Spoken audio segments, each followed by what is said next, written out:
అమ్మా, ఆషాఢమాసం అంటే ఏమిటి? శ్రేయు, వర్షాకాలం ప్రారంభమయ్యే పవిత్రమైన నెలనే ఆషాఢమాసం అంటారు. అమ్మా, ఆషాఢమాసంలో గోరింటాకు ఎందుకు పెట్టుకుంటారు? ఆషాఢమాసంలో వర్షాలు మొదలవుతాయి. ఈ కాలంలో గోరింటాకు పెట్టుకోవడం మన తెలుగు సంప్రదాయంలో ఒక అందమైన ఆచారం. పెద్దలు గోరింటాకు చల్లదనాన్నిస్తుందని, శుభానికి, ఆనందానికి గుర్తు అని నమ్ముతారు. అవునా అమ్మా? గోరింటాకు కేవలం అలంకారం కాదు, మన సంస్కృతికి అందమైన గుర్తు. అవును.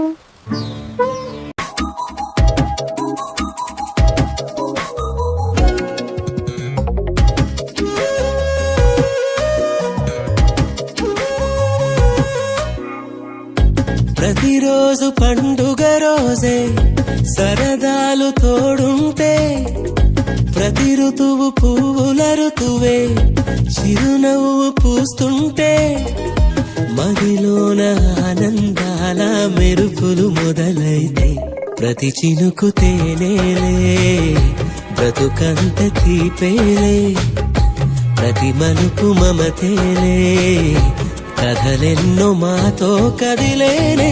ప్రతిరోజు పండుగ రోజే సరదాలు తోడుంటే, ప్రతి ఋతువు పువ్వుల ఋతువే చిరునవ్వు పూస్తుంటే,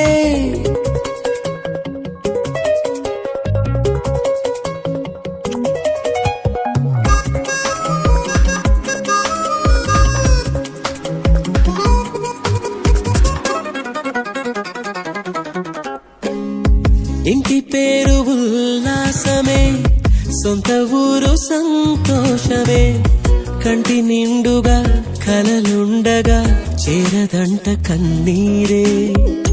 అల్లరంత మా సంపదే చెల్లదంట ఏ ఆపదే, తుళ్ళి తుళ్ళి పొంగేనంట ఆట పాట, అల్లి బిల్లి ఆకాశంలో అమ్మ నాన్న అక్క చెల్లి మల్లె పూల మబ్బులైతే, ప్రతి చినుకు తేనేలే బ్రతుకంత తీపేలే.